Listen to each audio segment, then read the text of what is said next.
We are live. Welcome back, guys. Awesome response to the last two videos. Over 1,000 people have seen each one of the last two, so the success has been great. So we wanted to just kind of touch base on that and thank you all for participating. And to let you know that if you followed our last two videos at this stage of the game, you'd have your pre-approval. That's right. You'd be ready to go. Here it is. Check it out. Pre-approval. Look at that thing. It's beautiful. Congratulations. We're ready to start looking for a home. But I will say that we've had a lot of questions that have been posed to us offline, in person over the last week. So we kind of wanted to... And day to day, too. I mean, we get emails, calls, texts every single day. So I think a lot of these important questions that we get are things that we should probably address. Might answer some of theirs, you know? Yeah, so I think what we're going to do today is a little bit of a different format. We're going to kind of bullet point some of the questions that have been asked. We're going to keep this short and sweet. That's something we've been asked to do, is keep these under about 15 minutes. So people would rather watch more of them than... That was at my request. Little less us. Yeah, a little less, Laurie, who chimes in for about 3 seconds of video, wants to keep it to 15 minutes. No, but I'm more easy. The idea here is that we're going to bullet point some of these questions that we be getting asked. And, I mean, really... If someone else is asking, and these are repeated questions, then you probably have the same ones. So that's kind of the whole goal here. Yeah.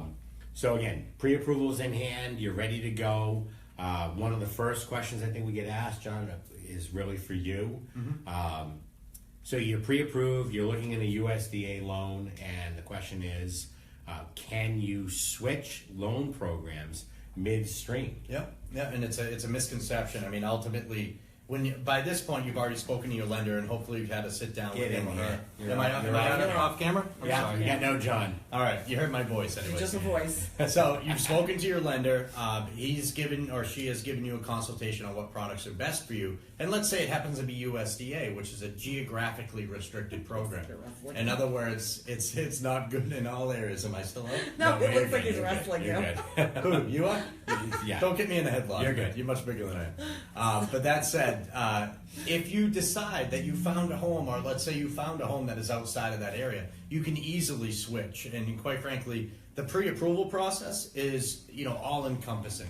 In other words, more times than not, your pre-approval for a USDA loan is going to transition very easily into a different loan product, provided you meet the other qualifications of it. So it's not something that's ever a hindrance or anything like that. Ultimately, your lender is looking out for what would be the ideal product for you, but it doesn't mean you're pigeonholed into that one and only.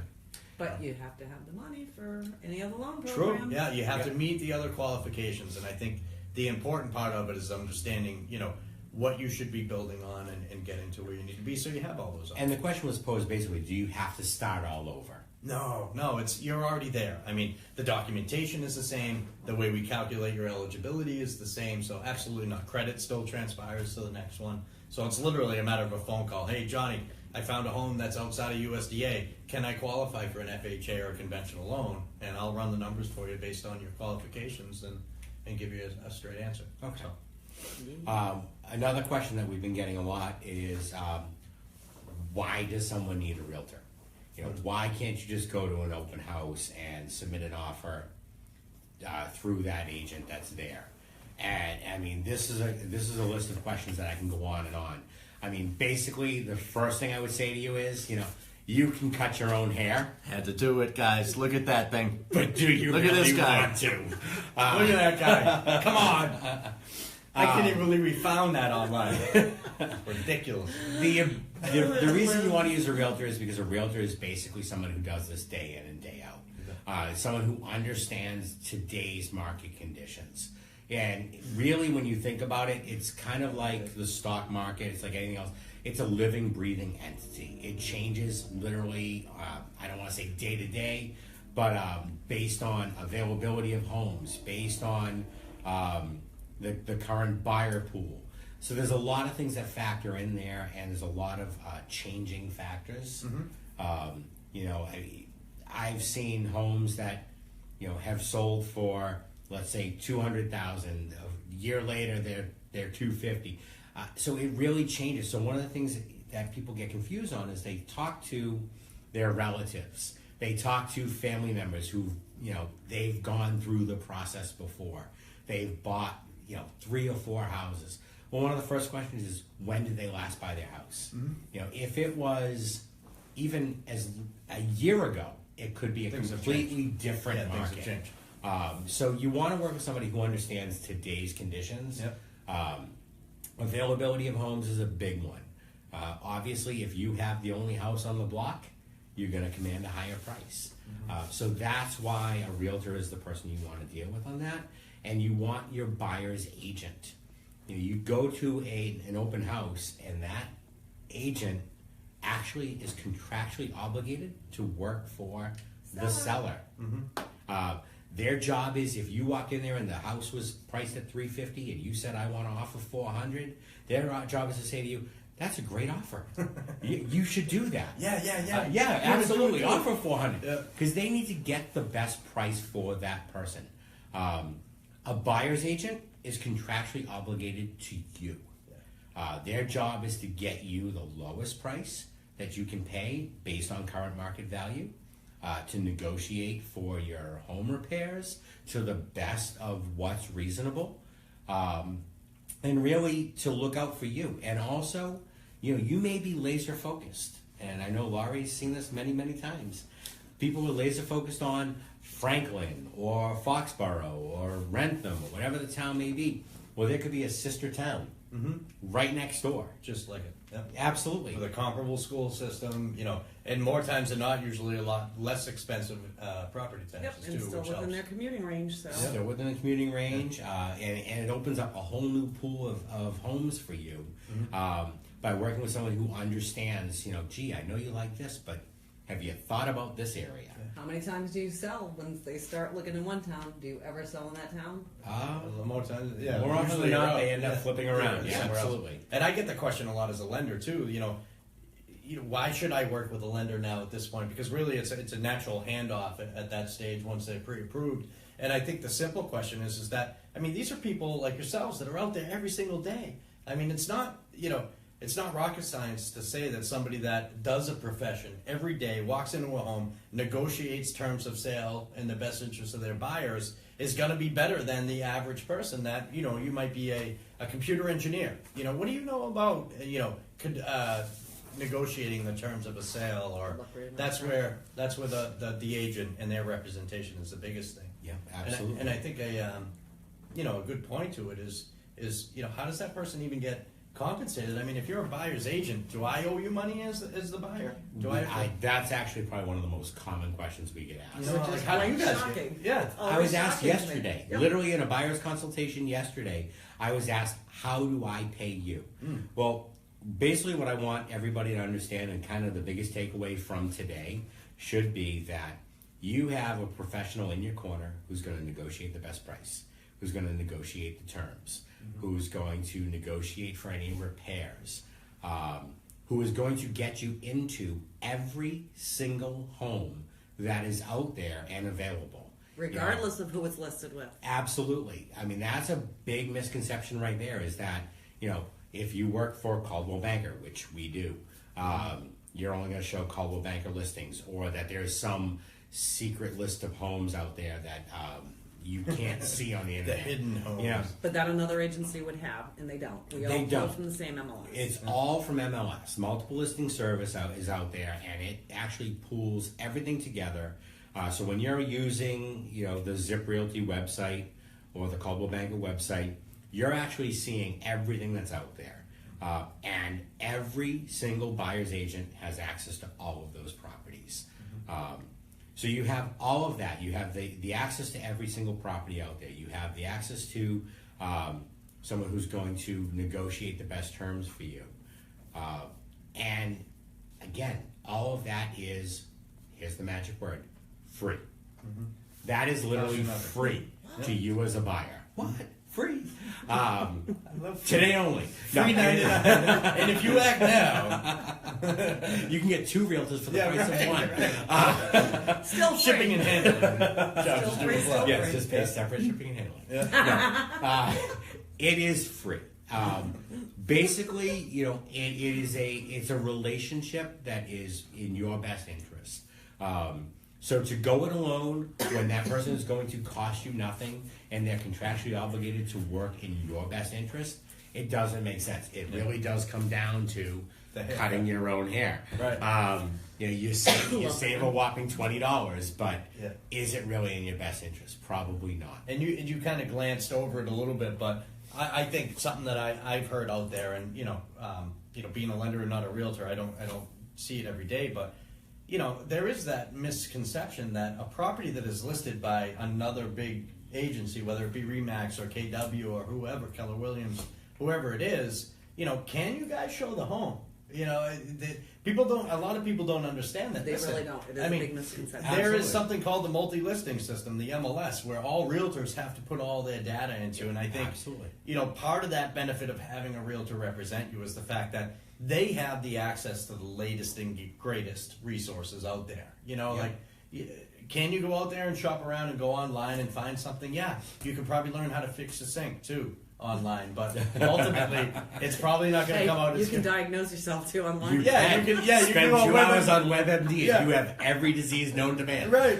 You can do that as well. But I think at the end of the day, there is, no reason not to have a professional represent you. And moreover, even if that representation is free, it's just kind of a no-brainer in my mind. And one of the things I want to talk about real quick is that relationship. So you want to understand that there's a disclosure form that you get when you first meet with a buyer's agent that tells you they are a buyer's agent. There is no contract involved there. In fact, usually you're going to see right at the top of it, this is not a contract. That's just a disclosure form. There is also what's called an exclusive buyer's agency. Now that is actually an agent who is locking you into working with them. So there's 2 different relationships you can go into with that. But you really want to understand that as long as you're not entered into that exclusive, you're free to work with whoever you're comfortable with. Yep. And the goal is to find somebody, because you're in it for a long haul. You're in it for, at least 2 months, usually more. So you want to work with somebody that you're comfortable with, and you want to have that freedom to be able to make that decision along the way. I know I'm very big on working with my people and servicing them and making them very happy throughout the process and doing everything I can to get them in, saving them time, lining up as many showings as possible in one day.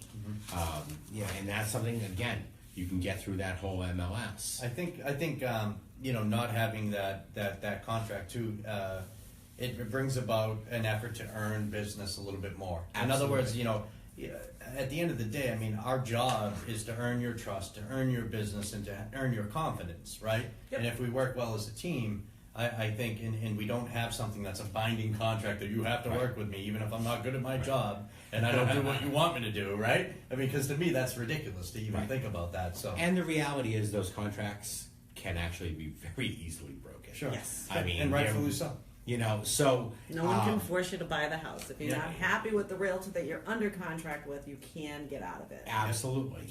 So really, it's something to know that it's out there, and you'll get people out there who will try to enforce that contract through just discussing with you. Oh, you're under contract, and the reality is it's easily broken. So understand that there's a disclosure and there's a contract. Most agents out there will work just under that disclosure and really just try to keep you happy and work with you and get you the home that you want. So there's a complete different form there. Yeah, and mentality. Absolutely. Even more important, it's a different mentality. What about getting advice? Sure, a lot of people out there have bought homes before, and everybody knows somebody that's looking for a house, has bought a house. Right. My uncle bought a house. My uncle bought 4 homes. Another state, if it was 20 years ago, 30 years ago. So who do you go to for advice? What's the best source? Who do you... Honestly, yeah. Laurie. Absolutely, Laurie. That's where I get my advice. There you go. No, again, why wouldn't you, as a buyer, want to work with somebody who knows the market, who works in that area, who has tools, shows homes every single day, who writes offers every day, and has done it today versus a year ago, 2 years ago, 3 years ago, whatever the case may be. That's not to say that, your Uncle Mark doesn't have good information. He probably does. I was thinking Uncle Tony. Uncle Tony is great too.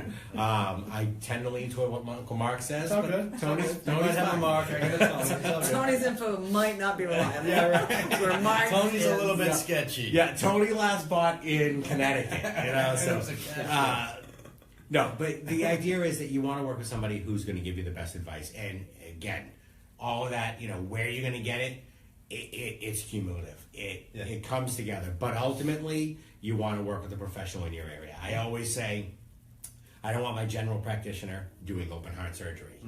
I want to go to someone who's a specialist in that area. And I again, knew we'd sneak that analogy. absolutely, I'm getting that analogy in there because it makes sense. It does. My general practitioner is fantastic. It doesn't mean I want him doing that surgery on me. So I want to go to a professional. And again, if that cardiologist were free, I'd go to him even faster. Yeah. Yeah. Very true. Very true. So It doesn't cost you anything to do it. absolutely. Yep. So I think we covered like the majority of the questions. This is that we had. this is all the questions Did we we miss had. a couple? Did we get them all? I think we did. And I think we About said it open earlier. houses, doing open houses. Well, we did say if you want to go to an open house, absolutely. anybody. We encourage anybody to go to an open house. It's a great way for you to see what's out there and also get a sense of the market. If you go to an open house and there's 50 people looking to see this house, it's a busy buyer's market. It's You bet. competitive. Which Just is- be which it aware is of right what now. you tell the listing agent that's there, as far as like what your down payment is, what you're pre-approved for. That information should be just for you and your broker, Right. not for you and the seller's broker. Yeah, the best answer is we'll contact you if we're interested. Exactly. This is somebody you're not working with, and you're giving them a lot of confidential. Lot of So really, tight lip. You love the house, great. It's nice to say I like the house, but move on. Run out the door and then call one of us. We'll get you back in. If you even sign-in sheets, that's a big one right there. Sign-in sheets. Yep. If you're working with a buyer's agent, put their information down. Don't put yours down. Yep. Because all you're doing is opening up the door for somebody to be contacting you and kind of Yep, you getting get that. 12 listing updates of the same house every single day. Absolutely. So, again, open houses are great. They're there for a reason. They're not always in your best interest as a buyer. They're really there just for that agent to be able to open up their pool and get more people. So really that's, pretty much all we had for questions. And I gotta say, thank you all. Yeah, for the. Wait, they want to see the haircut. The- One more time. one more time on there. One more time. Well, nobody wants to see the pre-approval again. I can't. You're just Just doing it. Yeah, I believe it is John H. Sample, 123 Main Street. Anywhere. And in Hey, I put Where some time into Massachusetts coming up with a or Rhode Island? fictitious name right there. So next week, what are we looking at next week? Next week, really, it's the offer stage. Yeah. Because again, No, we're it's visiting house stage. Well, visiting shopping house stage. Different loan programs that you're gonna watch out for, all that good stuff. Well, I think each loan is going to be its own segment, quite Yeah, the frankly. FHA, like a Yeah. FHA, and we'll go through a house. So next week, and we're trying to figure make it this. out. We're trying to make this progressive. We're going to so- go by you guys. Yeah. Honestly, if the questions pool in this week and they are all based on, okay, I found the house I want to What write do an I do offer, next? that's Yeah. what we're going to discuss. If it's how do I find the house, again, this is all about you guys. You guys guide us. Yeah. But I think somewhere in the middle here is what we're going to do next week. Yeah, the key is it's Tuesday night, 6:30. We'd appreciate it if you chimed in, and thank you for checking in. Appreciate it. All right. Good night. Good night, guys. John Boy's getting that? I got it. One more time on the haircut. One more time on the haircut. That is beautiful.